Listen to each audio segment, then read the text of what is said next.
dear viewers, welcome back to my channel. Self ഗ്രോത്തിന് self love ചെയ്യാൻ വേണ്ടിയിട്ട് personal ഗ്രോത്തിന് personal ഡെവലപ്മെൻറ്റിനൊക്കെ എന്തൊക്കെ ചെയ്യാൻ പറ്റുമോ അതൊക്കെ ചെയ്യുന്നവരാണ് നമ്മൾ അല്ലേ. ഇന്ന് നമ്മൾ സംസാരിക്കാൻ പോകുന്നത് നമ്മുടെ പേഴ്സണൽ ഇംപ്രൂവ്മെൻറ്റിന് വേണ്ടിയിട്ട് സെൽഫ് ഡെവലപ്മെൻറ്റിന് വേണ്ടിയിട്ട് പ്രാക്ടീസ് ചെയ്യാൻ പറ്റുന്ന ഹാബിറ്റെന്നോ കാര്യങ്ങളെന്നോ എന്ത് വേണമെങ്കിലും പറയാം. വളരെ സിമ്പിളായിട്ടുള്ള ഒരു 7 കാര്യമാണ്. മല മറിക്കുന്ന കാര്യങ്ങളൊന്നുമല്ല, പക്ഷേ നമ്മളൊന്ന് കോൺസെൻട്രേറ്റ് ചെയ്യണം, ഒന്ന് ശ്രദ്ധിക്കണം, എപ്പോഴും നമ്മുടെ മൈൻഡിൽ ഉണ്ടായിരിക്കണം എന്നുള്ളതാണ്. അപ്പോൾ നമുക്ക് വീഡിയോയിലേക്ക് കിടക്കാം കേട്ടോ. ഏറ്റവും ആദ്യത്തെ കാര്യം എന്ന് പറയുന്നതാണ് ഫോക്കസ് ഓൺ യുവർ സ്ട്രെങ്ത് എന്ന് പറയുന്നത് കേട്ടോ. നമുക്ക് എല്ലാവർക്കും കുറച്ച് സ്കിൽസ് ഉണ്ടായിരിക്കും, നമ്മൾ പ്രോ ആയിട്ടുള്ള, അതായത് ആ കാര്യങ്ങൾ ചെയ്യുമ്പോൾ നമുക്ക് ഒന്നാമത് ആ കാര്യം ചെയ്യാൻ ഭയങ്കര ഇഷ്ടമായിരിക്കും, പിന്നെ നമ്മൾ നല്ല അടിപൊളിയായിട്ട് അത് ചെയ്ത് ഫിനിഷ് ചെയ്ത് സെറ്റാക്കി കൊടുക്കും. അതേപോലെ തന്നെ ചില കാര്യങ്ങളുണ്ടാകും നമുക്കത്ര ഇൻട്രസ്റ്റ് ഉണ്ടാവില്ല, ആ കാര്യങ്ങൾ നമുക്കത്ര അറിവുണ്ടാവില്ല, പിന്നെ നമ്മളതിൽ വലിയ കാര്യമായിട്ട് ശ്രദ്ധിച്ചിട്ട് ടൈം സ്പെൻഡ് ചെയ്യുകയില്ല. അപ്പോൾ കുറേ പേരൊക്കെ പറയുന്നത് കണ്ടിട്ടുണ്ട്, വീക്ക്നെസ് ആയിട്ടുള്ള ഭാഗത്തിൽ അല്ലെങ്കിൽ നമ്മൾ വീക്കായിട്ടുള്ള നമ്മുടെ ചില മോശം ഏരിയകൾ നമ്മൾ ഇമ്പ്രൂവ് ചെയ്യണം എന്ന്. ആക്ച്വലി അത് ഒരു പരിധിവരെ ശരിയാണ്, പക്ഷേ നമ്മൾ ഒരു പ്രായമൊക്കെ എത്തുമ്പോൾ നമുക്ക് ഇഷ്ടമുള്ള കാര്യം, നമ്മൾ സ്ട്രോങ് ആയിട്ടുള്ള ഏത് സ്കില്ലാണോ നമ്മൾ അടിപൊളിയായിട്ടുള്ളത് അതിൽ കുറച്ചും കൂടിയും ടൈം സ്പെൻഡ് ചെയ്ത് അതിൽ ഫോക്കസ് ചെയ്ത് മുന്നോട്ട് പോവുക എന്നുള്ളതാണ്. ഓൾറെഡി മൈൻഡിൽ എഡിറ്റിംഗ് ഇഷ്ടമുള്ള ആളുണ്ടാവും. അപ്പോൾ അതായത് കഴിഞ്ഞ ദിവസം എൻ്റെ ഒരു കൊളീഗ് പറയാണ്, അവൾക്ക് എഡിറ്റിംഗ് ഇഷ്ടമാണ്, പക്ഷേ സമയം ഉണ്ടായിരുന്നില്ല ചെയ്യാൻ വേണ്ടിയിട്ടൊക്കെ. അപ്പോൾ ഞാനിനി അത് ചെയ്താലോ എന്നൊക്കെ വിചാരിക്കുന്നുണ്ട്. ചെറിയ ചെറിയ ആപ്പ് നമ്മൾ നോർമലി ഫോണിൽ യൂസ് ചെയ്യുന്ന ഈ ഇൻഷോട്ടും ക്യാപ്കട്ടൊക്കെ പോലത്തെ ആപ്പില്ലേ, അത് പെയ്ഡ് വേർഷനൊക്കെ എടുത്തിട്ട് ആ ഒരു സ്കിൽ ഇമ്പ്രൂവ് ചെയ്യാൻ എടുത്താൽ അതും നമ്മുടെ സ്ട്രെങ്ത്തിൽ ഫോക്കസ് ചെയ്യുന്നൊരു പരിപാടിയാണ്. ഇതൊരു ചെറിയ എക്സാമ്പിളാണ് കേട്ടോ. അപ്പോൾ എന്നെ കേൾക്കുന്ന നിങ്ങൾ ഒന്ന് ആലോചിച്ച് നോക്കുക, ഏത് ഏരിയയാണ് നിങ്ങൾക്ക് ഏറ്റവും ഇഷ്ടമുള്ളത്, അത്രയും നിങ്ങൾക്ക് ഹൈലി ഇൻട്രസ്റ്റഡ് ആയിട്ടുള്ള ഏരിയ ഏതാണെന്ന് കണ്ടുപിടിച്ചിട്ട് അത് ഇമ്പ്രൂവ് ചെയ്യാൻ വേണ്ടിയിട്ട് ടൈം കണ്ടെത്തുക, അതിൽ ടൈം ഇൻവെസ്റ്റ് ചെയ്യുക എന്നുള്ളത് കേട്ടോ. രണ്ടാമത്തെ കാര്യം പേഴ്സണലി ഞാൻ ഫോളോ ചെയ്യുന്ന കാര്യം തന്നെയാണ് കേട്ടോ.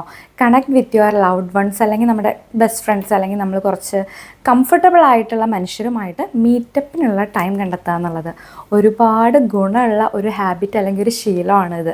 പലരും നമ്മൾ തിരക്ക് പിടിച്ച ജീവിതത്തിൽ നമ്മൾ നമ്മുടെ കുടുംബത്തിലേക്ക് ഒതുങ്ങിയിട്ട് കുടുംബക്കാരും അല്ലെങ്കിൽ ഹസ്ബൻഡിൻ്റെ ഫ്രണ്ട്സ് അല്ലെങ്കിൽ നമ്മൾ വീട്ടിലെ കസിൻസ്, നാട്ടുകാർ, ഈ മീറ്റപ്പിൻ്റെ അപ്പുറം നമ്മൾ റിയൽ ഹാപ്പി ആയിട്ടുള്ള ഏറ്റവും കംഫർട്ടബിൾ ആയിട്ടുള്ള ഒരു ഗ്യാങ് നമുക്കുണ്ടായിരിക്കും. സ്കൂൾ ഫ്രണ്ട്സ് ആയിരിക്കും, കോളേജ് ഫ്രണ്ട്സ് ആയിരിക്കും, ഇതൊന്നും അല്ലാതെയും ഫ്രണ്ട്സ് നമുക്കുണ്ടാവുമല്ലോ. അങ്ങനെയുള്ള ആളുകളായിട്ട് ഇടയ്ക്കിടയ്ക്കൊക്കെ ഒന്ന് കാണുക, ഇടയ്ക്കിടയ്ക്കൊക്കെ മീറ്റ് ചെയ്യുക, വല്ലപ്പോഴും ഒരു ചായയ്ക്ക് പോവുക. ഇതൊക്കെ നമ്മളെ പേഴ്സണലി ഡെവലപ്പ് ചെയ്യാൻ വേണ്ടി ഒരുപാട് ഹെൽപ്പ് ചെയ്യുന്ന കാര്യമാണ്. കാരണം നമ്മൾ ആരെയും മീറ്റ് ചെയ്യുന്നില്ലെങ്കിൽ, പുറത്തേക്ക് ഇറങ്ങുന്നില്ലെങ്കിൽ, ആളുകളുമായിട്ട് മിങ്കിളാവുന്നില്ലെങ്കിൽ ഏതെല്ലാം ഏരിയകളാണ് നമുക്ക് കൂടുതലും ഫോക്കസ് ചെയ്യേണ്ടത്, അല്ലെങ്കിൽ നമ്മുടെ കഴിവുകൾ എന്തൊക്കെയാണ് കുറവുകളുള്ളത്, നമുക്ക് കുറച്ചും കൂടിയും ലോകം അറിയാനും ചുറ്റും നടക്കുന്ന കാര്യങ്ങൾ അറിയാനും ചില കാര്യങ്ങളെ പറ്റിയുള്ള ഓപ്പൺ ഡിസ്കഷനൊക്കെ ഉള്ളൊരു വേദിയാണ് ഈ മീറ്റപ്പ് എന്ന് പറയുന്നത്. എനിക്ക് സമയം കിട്ടുമ്പോഴൊക്കെ എൻ്റെ ബെസ്റ്റ് ഫ്രണ്ട്സ് ഇവിടെ ഉണ്ട്. അതേപോലെ തന്നെ നമുക്ക് കുറച്ച് കണക്റ്റഡ് ആയിട്ടുള്ള കുറച്ച് ആളുകളുണ്ട്. അതായത് എനിക്ക് 4-5 വർഷമായിട്ട് UAE വന്നിട്ട് ഇപ്പോഴും എൻ്റെ ക്ലോസ് സർക്കിളുള്ളവർ തന്നെയാണ് ഇപ്പോഴും എൻ്റെ ക്ലോസ് സർക്കിൾ. അതിൽ പുതിയതായിട്ട് ആരും ആഡ് ചെയ്തിട്ടുമില്ല, ആരും അതിൽ നിന്ന് പോയിട്ടുമില്ല. അപ്പോൾ ഇവരൊക്കെ ആയിട്ട് ഇടയ്ക്കിടയ്ക്ക് മീറ്റ് ചെയ്യാറുണ്ട്. അതൊരു കഴിഞ്ഞ് വന്ന് വീട്ടിൽ കയറിയിരിക്കുന്ന സമയത്ത് നമുക്ക് ഭയങ്കര പോസിറ്റീവ് എനർജിയാണ്, ഭയങ്കര സന്തോഷമാണ്. അതായത് ഒന്ന് റിഫ്രഷായി ഒന്ന് റീസ്റ്റാർട്ട് ആവാനൊക്കെ പോകുന്ന അല്ലെങ്കിൽ അതിന് പറ്റുന്ന ഒരു പരിപാടിയാണ് ഇടയ്ക്കിടയ്ക്ക് നമുക്ക് ഇഷ്ടമുള്ള ആളുകളെ ഫ്രണ്ട്സിനൊക്കെ ആയിട്ട് മീറ്റ് ചെയ്യുക എന്നുള്ളത്. അല്ലെങ്കിൽ നമ്മൾ മറ്റേ പൊട്ടക്കുളത്തിലെ തവളയാകും എന്നുള്ളതാണ്. മൂന്നാമത്തെ കാര്യവും ഞാൻ ഇടയ്ക്കിടയ്ക്ക് പ്രാക്ടീസ് ചെയ്യുന്നൊരു കാര്യമാണ് കേട്ടോ. മേക്ക് സ്മോൾ അച്ചീവബിൾ ടാർഗറ്റ്സ് എന്നുള്ളതാണ്. ചെറിയ ചെറിയ ടാസ്ക് നമ്മൾ നമുക്ക് തന്നെ കൊടുക്കുക, എന്നിട്ടത് അച്ചീവ് ചെയ്യാൻ വേണ്ടിയിട്ട് നമ്മൾ ചെറിയ ചെറിയ പ്രയത്നങ്ങളൊക്കെ ചെയ്യുമല്ലോ, നമ്മുടെ ഭാഗത്തുനിന്ന് ചില എഫേർട്സ് ഇടും, എന്നിട്ടത് സക്സസ് ആവാമെന്ന് പറഞ്ഞു കഴിഞ്ഞാൽ ലാസ്റ്റ് വീഡിയോയിൽ നമ്മൾ പറഞ്ഞതുപോലെ ഈ ഡോപ്പമിൻ റഷ് വരുന്നൊരു സംഭവമാണിത്. നമ്മൾ നമുക്ക് തന്നെ ചെറിയ ചെറിയ ടാസ്ക് ഇട്ട് കൊടുക്കുക. സ്കൂൾ ടൈമും കോളേജ് ടൈമൊക്കെ കഴിഞ്ഞ് പിന്നെ നമ്മൾ ആരും നിയന്ത്രിക്കാനില്ല, അല്ലെങ്കിൽ നമുക്ക് ആരും ടാസ്ക് തരുന്നില്ല എന്നുള്ള ഒരു തോന്നൽ നമുക്കുണ്ട്. അതൊരു പരിധി വരെ ശരിയാണ്. തെളിച്ച വഴിയെ പോയില്ലെങ്കിൽ പോയ വഴിയെ തെളിക്കുക എന്നുള്ളൊരു സിറ്റുവേഷനാണ് ഇപ്പോൾ എല്ലാവരുടെ ജീവിതവും. നമുക്ക് ഇടയ്ക്കിടയ്ക്ക് ഓരോ ടാസ്ക് കൊടുക്കുക.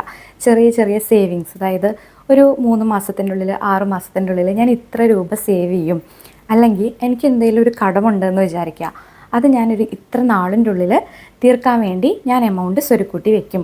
അതേപോലെ ഞാൻ തീരെ ചെയ്യാത്തൊരു ഡിഷ് അത് ഞാൻ പ്രിപ്പയർ ചെയ്ത് സക്സസ് ആക്കും. അതേപോലെ തന്നെ നമുക്കൊരു ഏരിയയിൽ പോകണം, ഒരു ഡെസ്റ്റിനേഷൻ ഉണ്ട്, ട്രിപ്പോ ട്രാവലോ എന്തെങ്കിലും ആവട്ടെ, അവിടേക്ക് പോകാൻ ഞാനൊരു 3-4 മാസത്തിൻ്റെ ഉള്ളിൽ ഞാൻ എന്തായാലും അങ്ങോട്ട് പോകും. ഇനി നമ്മൾ എന്തെങ്കിലും ഒരു കാര്യം പഠിക്കുന്നതായിക്കോട്ടെ, ഒരു ലാംഗ്വേജ് പുതിയതായിട്ട് പഠിക്കുന്നതായിക്കോട്ടെ, നേരത്തെ എഡിറ്റിങ്ങിൻ്റെ കാര്യം പറഞ്ഞല്ലോ, അതേപോലത്തെ ഒരു സ്കില്ലൊക്കെ ഒരു 3-4 മാസം അല്ലെങ്കിൽ ഒരു 6 മാസമൊക്കെ നമുക്കൊരു ടൈം കൊടുക്കുക, അതിൻ്റെ ഉള്ളിൽ അത് അച്ചീവ് ചെയ്യാമെന്നാണ് പറയുന്നത്. ചെറിയ ചെറിയ കാര്യങ്ങൾ സക്സസ് ആക്കി വരുമ്പോൾ ശരിക്കും നമുക്ക് തന്നെ നമ്മളോടൊരു റെസ്പെക്റ്റ് തോന്നും, അല്ലെങ്കിൽ നമുക്ക് നമ്മളോടൊരു ഇഷ്ടം തോന്നും എന്നുള്ളതാണ്. നമ്മൾ ഈ മെക്കാനിക്കലി ജീവിച്ചു പോകുന്ന ലോകത്ത് ചെറിയ ചെറിയ ഇൻട്രസ്റ്റിംഗ് ആയിട്ടുള്ള കാര്യങ്ങളൊക്കെ ചെയ്താലേ നമുക്കും നമ്മുടെ ജീവിതത്തിനോടൊരു സന്തോഷവും ഒരു ഇഷ്ടവും ഒരു കമ്പാഷനേറ്റ് ആയിരിക്കുക എന്നൊക്കെ പറയില്ലേ, അങ്ങനെയൊക്കെ തോന്നുള്ളൂ. 4ാമത്തെ കാര്യം എന്താണെന്നറിയോ? Putting yourself first on your priority list എന്ന്. എല്ലാവർക്കും ഒരു പ്രയോറിറ്റി സൈഡ് ഉണ്ടായിരിക്കും, അല്ലെങ്കിൽ ഒരു പ്രയോറിറ്റി ലിസ്റ്റ് ഉണ്ടായിരിക്കും. അത് ആളുകളുടെ കാര്യത്തിലായിക്കോട്ടെ, ചെയ്യുന്ന കാര്യത്തിലായിക്കോട്ടെ, വാങ്ങുന്ന സാധനത്തിൻ്റെ കാര്യം, കഴിക്കുന്ന കാര്യം, അങ്ങനെ നമ്മളുമായിട്ട് ചുറ്റപ്പെട്ടിട്ടുള്ള എല്ലാ കാര്യത്തിലും നമുക്ക് നമ്മുടെ ഇഷ്ടങ്ങളും പ്രയോറിറ്റിയും ഒക്കെ ഉണ്ടായിരിക്കും. ഈ ആളുകളുടെ കാര്യത്തിൽ എപ്പോഴും നമ്മൾ ശ്രദ്ധിക്കുന്ന കാര്യമാണ്, നമ്മൾ നമ്മളെ തന്നെ കോംപ്രമൈസ് ചെയ്തിട്ട് ആ ഫസ്റ്റ് എന്നുള്ള സ്ഥലത്ത് വേറെ ആരെങ്കിലും കൊണ്ടുവയ്ക്കും. എന്നിട്ട് അതിനു വേണ്ടി പെർട്ടിക്കുലർലി അസൈൻ ചെയ്തിട്ടുള്ള ഒരാളാണ് നമ്മൾ എന്നുള്ള രീതിയിൽ ഒരു പോയിന്റ് തൊട്ടങ്ങ് ജീവിച്ചു തുടങ്ങും. ഇത് തെറ്റാണെന്നല്ല കേട്ടോ പറയുന്നത്. ഒരു പരിധി വരെ മറ്റുള്ളവരെ സ്നേഹിക്കുന്നതും ഒക്കെ ഒരു പോസിറ്റീവ് ഫാക്ടർ തന്നെയാണ്. പക്ഷേ പലരും എന്താ ചെയ്യുന്നത് വെച്ച് കഴിഞ്ഞാൽ, നമ്മുടെ ഇഷ്ടങ്ങളൊക്കെ അവിടെ കോംപ്രമൈസ് ചെയ്തിട്ട് നമുക്ക് വേണ്ടി ജീവിക്കാൻ മറന്നിട്ടാണ് മറ്റുള്ളവരെ സെർവ് ചെയ്യാൻ വേണ്ടി നടക്കുന്നത് എന്നുള്ളതാണ്. അത് ഞാൻ മനഃപൂർവ്വം ആ വേർഡ് യൂസ് ചെയ്തത് തന്നെയാണ് കേട്ടോ. അപ്പോൾ അങ്ങനെ ഉണ്ടാവുമ്പോൾ ഒരു പരിധി കഴിഞ്ഞ് കഴിയുമ്പോൾ ഈ ലവ് എന്നുള്ള സംഭവം അവിടെ നിൽക്കും പതുക്കെ. അത് ഇവർക്കും അതെ, നമുക്ക് നമ്മളോടും അതെ. കാരണം നമ്മൾ നമ്മളെ സ്നേഹിക്കുന്നില്ല, നമുക്ക് വേണ്ടി ഒന്നും ചെയ്യുന്നില്ല, നമ്മുടെ ഇഷ്ടങ്ങൾക്കൊന്നും ഇമ്പോർട്ടൻസ് കൊടുക്കുന്നില്ല, ഒന്നും ചെയ്യുന്നില്ല എന്നുള്ളതാണ്. കാലം പോകെ പോകെ അബ്സല്യൂട്ട്ലി അതൊരു മെക്കാനിക്കൽ ലൈഫ് ആവുകയും ചെയ്യും. പുതിയതായിട്ടൊന്നും നമുക്കതിലേക്ക് ആഡ് ചെയ്യാനും ഉണ്ടാവില്ല. അവനവനെ തന്നെ സ്നേഹിക്കുന്നത്, അവനവനെ തന്നെ പ്രയോറിറ്റൈസ് ചെയ്യുന്നതൊക്കെ എത്രമാത്രം പോസിറ്റീവായിട്ടുള്ള കാര്യമാണെന്ന് ഞാൻ തന്നെ പല വീഡിയോയിലും പറഞ്ഞിട്ടുണ്ട്. സോ ഞാനിത് റിപ്പീറ്റ് ചെയ്യുന്നില്ല. ആവശ്യമുള്ളവർക്ക് പ്രീവിയസ് വീഡിയോ ഒന്ന് റെഫർ ചെയ്താൽ കിട്ടും കേട്ടോ എന്തൊക്കെയാണെന്ന്.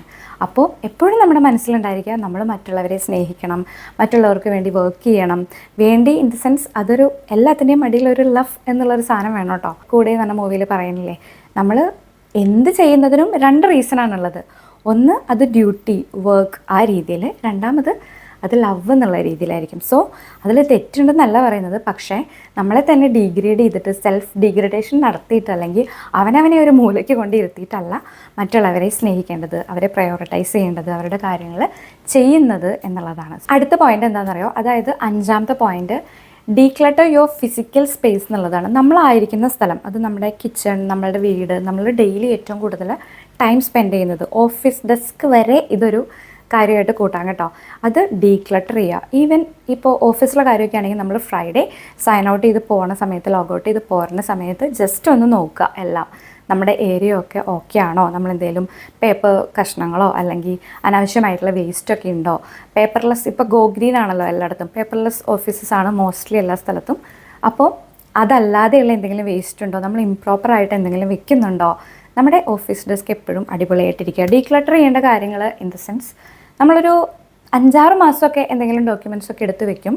ഇനി നമുക്കത് അത്രയും അത്യാവശ്യമാണെന്ന് ഡൗട്ട്ഫുൾ ആണെങ്കിൽ ജസ്റ്റ് സ്കാൻ ചെയ്യുക, ഫോൾഡറിലാക്കി വെക്കുക, അത് ഫിസിക്കൽ വേസ്റ്റ് അങ്ങ് റിമൂവ് ചെയ്യുക എന്നുള്ളതാണ്. വീട്ടിലും ഇതേപോലെ തന്നെയാണ് കേട്ടോ.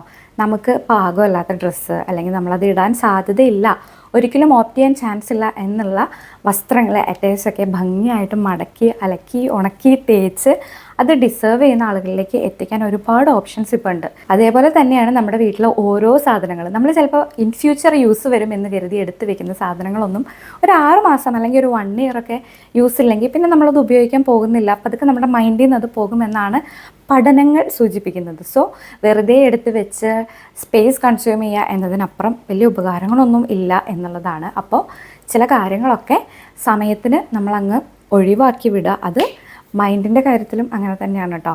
ഫിസിക്കൽ ഡീക്ലട്ടർ എന്നതിൻ്റെ പോലെ തന്നെ ഇമ്പോർട്ടൻ്റ് ആയിട്ടുള്ള കാര്യമാണ് മെൻ്റൽ ഡീക്ലട്ടർ എന്ന് പറയുന്നതും. ഇത് ഞാൻ ലാസ്റ്റ് ഒരു ഷോർട്സിൽ പറഞ്ഞതാണ്. അതായത് എനിക്ക് ഒരു 30+ ഒക്കെ കഴിഞ്ഞപ്പോൾ എൻ്റെ മൈൻഡിൽ എനിക്ക് ഏറ്റവും അധികം ചേഞ്ച് ആയി എന്ന് തോന്നിയൊരു കാര്യം എന്ന് പറയുന്നതാണ്, 20കളിൽ ഞാൻ ഭയങ്കര എന്തോ വലിയ സംഭവമാണ് എന്ന് വിചാരിച്ചായിരുന്ന കാര്യമൊക്കെ എനിക്കിപ്പോൾ കല്ലി അത് പോട്ടെ, അതൊന്നും വലിയ കാര്യമൊന്നുമല്ല, വിട്ടുകളയണം, എന്നിട്ട് മുന്നോട്ട് പോകണം, അവനവൻ്റെ ജീവിതമാണ്, ജീവിച്ചേ പറ്റൂ എന്നുള്ളൊരു ഡിസിഷനിലേക്ക് അല്ലെങ്കിൽ ഒരു തിരിച്ചറിവിലേക്ക്, റിയലൈസേഷനിലേക്കൊക്കെ എത്തി എന്നുള്ളതാണ്. സെയിം ഫിസിക്കൽ ഡീക്ലട്ടർ പോലെ തന്നെയാണ് മറക്കേണ്ട കാര്യങ്ങളൊക്കെ മറന്നു വിടുക, ഓർക്കുന്നതിന് പകരം ആ പോട്ടെ എന്ന് നമ്മളെ തന്നെ ട്രെയിൻ ചെയ്തെടുക്കുക. ചില ബിറ്റർ എക്സ്പീരിയൻസ് ഒക്കെ നമ്മുടെ മൈൻഡിലേക്ക് വരും, ചില അനുഭവങ്ങളൊക്കെ മൈൻഡിലേക്ക് വരും, സ്വാഭാവികമാണ്. മരണത്തോളം മറക്കാൻ പറ്റാത്ത വ്യക്തികളും സ്വഭാവങ്ങളും അവർ ചെയ്ത കാര്യങ്ങളൊക്കെ ഉണ്ടായിരിക്കും. ചിലപ്പോൾ ഞാൻ ചെയ്തതും എന്നോട് ചെയ്തതും ഒക്കെ ഉണ്ടായിരിക്കും. പക്ഷേ ടൈംലി നമ്മളത് ഒഴിവാക്കി വിടണം എന്നുള്ളതാണ്. ആറാമത് പറയാൻ പോകുന്ന പോയിന്റ് ഞാൻ ഇടയ്ക്കിടയ്ക്ക് ചെയ്യാറുള്ള കാര്യമാണ് കേട്ടോ. ടോക്ക് ടു യുവർ മെൻറ്റർ അല്ലെങ്കിൽ ഒരു കോച്ച്. നമ്മൾ അങ്ങനെ ഒരു മെൻറ്റർ സ്ഥാനത്ത് കരുതുന്ന ആളുകളുണ്ടാവുമല്ലോ, അങ്ങനെയുള്ള ആളുകളോട് ഇടയ്ക്കൊരു ടോക്ക് ചെയ്യാറുണ്ട് എന്നുള്ളത് ഞാൻ പേഴ്സണലി ഓപ്റ്റ് ചെയ്യാറുള്ളൊരു ഓപ്ഷനാണ് എന്നുള്ളതാണ്. ചില സമയത്ത് നമ്മളൊക്കെ മനുഷ്യരാണ്, തളർന്നു പോകും, തകർന്നു പോകും, സ്റ്റോപ്പ് അല്ലെങ്കിൽ ഒരു ഫുൾ സ്റ്റോപ്പ്, കോമ ഒക്കെ ഇട്ട് നിൽക്കുന്ന ചില സിറ്റുവേഷൻ ഉണ്ടായിരിക്കും. നമ്മൾക്ക് എപ്പോഴാണോ അല്ലെങ്കിൽ എവിടെയാണോ നമുക്ക് ഈസിലി ആക്സസിബിൾ ആയിട്ടുള്ളത് അവരോട് നമ്മൾ ഹൃദയം തുറന്ന് സംസാരിക്കുക ചില സമയത്ത് എന്നുള്ളതാണ്. എല്ലാവരും എല്ലാം തികഞ്ഞ മനുഷ്യരൊന്നുമല്ല. നമുക്ക് ചിലപ്പോൾ തെറ്റ് പറ്റും, അല്ലെങ്കിൽ നമുക്ക് ഏത് ഡിസിഷനാണ് എടുക്കേണ്ടത്, ഇവിടെ എന്താണ് ചെയ്യേണ്ടത് എന്നുള്ള ചില കുത്തും കോമയും ഫുൾ സ്റ്റോപ്പൊക്കെയുള്ള ചില സമയങ്ങളൊക്കെ എല്ലാവർക്കും ഉണ്ടാകും. ആ സമയത്ത് കറക്റ്റായിട്ട് നമ്മളെ ഗൈഡ് ചെയ്യാൻ വേണ്ടിയിട്ടുള്ള ആളുകൾ നമ്മുടെ ചുറ്റുമുണ്ട്, അല്ലെങ്കിൽ അങ്ങനെയുള്ള ആളുകളെ സമ്പാദിച്ച് വയ്ക്കുക എന്നുള്ളത് ഒരു ജീവിതം ഒരു നല്ല വഴിയിലാണ് പോകുന്നത്, ഒരു ഗുഡ് വേയിലാണ് നമ്മൾ സഞ്ചരിക്കുന്നത് എന്നുള്ളതിൻ്റെ ഒരു സൂചനയാണ് കേട്ടോ. നമുക്ക് നല്ല മനുഷ്യരുണ്ടായിരിക്കണം, നമുക്ക് നല്ല ഫ്രണ്ട്സും നല്ല റിലേഷൻസും ഒക്കെ ഉണ്ടായിരിക്കണം. കാരണം നമ്മുടെ ജീവിതം അങ്ങനെയാണ്. നമുക്ക് അവരോടും അവർക്ക് നമ്മളോടും കടപ്പാടും സ്നേഹവും ഒരു സങ്കടം വരുന്ന സമയത്ത് ആക്സസ് ചെയ്യാൻ പറ്റുന്ന രീതിയിലുള്ള ബന്ധങ്ങൾ ഉണ്ടായിരിക്കുക എന്നുള്ളതൊരു വലിയ ഭാഗ്യമാണ്. സോ അത് യൂട്ടിലൈസ് ചെയ്യുക, എക്സ്പ്ലോയിറ്റ് ചെയ്യാമെന്നല്ല കേട്ടോ പറയുന്നത്, പക്ഷേ യൂട്ടിലൈസ് ചെയ്യുക എന്നുള്ളത് തന്നെയാണ് നമ്മളെ തന്നെ ഇമ്പ്രൂവ് ചെയ്യാൻ, നല്ല രീതിയിൽ സഞ്ചരിക്കാൻ, നല്ല വഴിയിൽ സഞ്ചരിക്കാനുള്ള ഒരു ആറാമത്തെ ഹാബിറ്റ് എന്നൊക്കെ പറയാൻ വേണ്ടിയിട്ട്. ഏഴാമത്തെ ഒരു പ്രാക്ടീസ് ചെയ്യേണ്ട ഒരു ശീലം എന്ന് പറഞ്ഞു കഴിഞ്ഞാൽ walk away from situations that doesn't matter എന്നുള്ളതാണ്. നമ്മളെ ബാധിക്കാത്ത ഒരുപാട് കാര്യങ്ങളാണ് നമുക്ക് ചുറ്റുമുള്ളത്. ഇൻഫാക്റ്റ് അങ്ങനത്തെ കാര്യങ്ങളായിരിക്കും ഏറ്റവും കൂടുതലുള്ളത്. എല്ലാത്തിലും കയറി ഇടപെടണോ എന്നൊക്കെ ചോദിച്ചാൽ അതൊക്കെ നിങ്ങളുടെ ചോയ്സാണ്. പക്ഷേ വല്ലാത്ത വണ്ടി വലയൊന്നും വലിച്ച് തലയിൽ വെക്കേണ്ട എന്നുള്ളതാണ്. നമുക്ക് ഒഴിവാക്കുന്ന കാര്യങ്ങൾ ഒഴിവാക്കി വിടുക, അല്ലെങ്കിൽ നമ്മുടെ മെൻ്റൽ ഹെൽത്തിനെ ഡിസ്ട്രോയ് ചെയ്യുന്ന, സമാധാനത്തിനെ നശിപ്പിക്കുന്ന, അടുത്തൊരു 3-4 ദിവസത്തിനെ നമ്മുടെ ചിന്തകളെ ഭരിക്കാൻ പോകുന്ന കാര്യങ്ങളൊക്കെയാണ് നടക്കണതെങ്കിൽ ഡീവിയേറ്റ് ചെയ്ത് നടന്നു പോവുക, ഇടപെടാതിരിക്കുക എന്നുള്ളതാണ്. ചിന്തിച്ചു കഴിഞ്ഞാൽ ചിലപ്പോൾ നമുക്കതിൽ ഇടപെടാൻ തോന്നും, അവരുടെ വിഷമങ്ങൾ നമ്മുടെയും വിഷമങ്ങളാക്കാൻ തോന്നും, അങ്ങനെ പല കാര്യങ്ങളും സംഭവിക്കും. പക്ഷേ നമ്മളെ ബാധിക്കാത്ത കാര്യമാണെങ്കിൽ, അല്ലെങ്കിൽ നമ്മളെ ബാധിക്കുന്ന കാര്യമാണെങ്കിൽ അതിൽ ഇടപെടാതെ മുന്നോട്ട് പോവുക എന്നുള്ളതാണ്. കുറച്ച് കേൾക്കുമ്പോൾ സെൽഫിഷ് ടോക്കായിട്ട് തോന്നും, പക്ഷേ ഒന്നിരുന്ന് ചിന്തിച്ചാൽ യഥാർത്ഥ പൊരുൾ എന്താണെന്ന് നിങ്ങൾക്ക് മനസ്സിലാവും. അപ്പോൾ നമ്മളിപ്പോൾ സംസാരിച്ചത് എന്താണ്? ഒരു സെൽഫ് ഡെവലപ്മെൻറ്റിന് വേണ്ടി, സെൽഫ് ഗ്രോത്തിന് വേണ്ടി നമുക്ക് പ്രാക്ടീസ് ചെയ്യാൻ പറ്റുന്ന 7 ഹാബിറ്റ്സ് ആണ്. വീഡിയോ മുഴുവൻ കണ്ട് അല്ലെങ്കിൽ കേട്ട് പെട്ടെന്നൊരു ദിവസം രാവിലെ എണീറ്റ് നമുക്ക് അച്ചീവ് ചെയ്യാൻ പറ്റുന്ന കാര്യമേ അല്ല. നമ്മുടെ മൈൻഡിലുണ്ടായിരിക്കേണ്ട, അല്ലെങ്കിൽ മേ ബി ഒരു വർഷമൊക്കെ പ്രാക്ടീസ് ചെയ്താൽ ചിലപ്പോൾ ഒരു 70% ഒക്കെ അച്ചീവ് ചെയ്യാൻ പറ്റുന്ന കുറച്ച് കാര്യങ്ങളാണ്. വീഡിയോ യൂസ്ഫുൾ ആയെന്ന് തന്നെ വിചാരിക്കുകയാണ്. നമ്മുടെ ചാനൽ ആരെങ്കിലും സബ്സ്ക്രൈബ് ചെയ്യാത്തവരുണ്ടെങ്കിൽ, വീഡിയോ ഇഷ്ടപ്പെട്ടിട്ടുണ്ടെങ്കിൽ ഒന്ന് സബ്സ്ക്രൈബ് ചെയ്യുക, ലൈക്ക് ചെയ്യുക. ഈ വീഡിയോയ്ക്ക് എന്തെങ്കിലും നിങ്ങളുടെ കമൻറ്റ് ഉണ്ടെങ്കിൽ, അല്ലെങ്കിൽ നിങ്ങൾക്ക് എന്തെങ്കിലും ആഡ് ചെയ്യാനുണ്ടെങ്കിൽ ഒക്കെ കമൻറ്റ് ചെയ്യുക. പുതിയൊരു വീഡിയോ ആയിട്ട് നെക്സ്റ്റ് ഡേ കാണാം. Bye and thank U.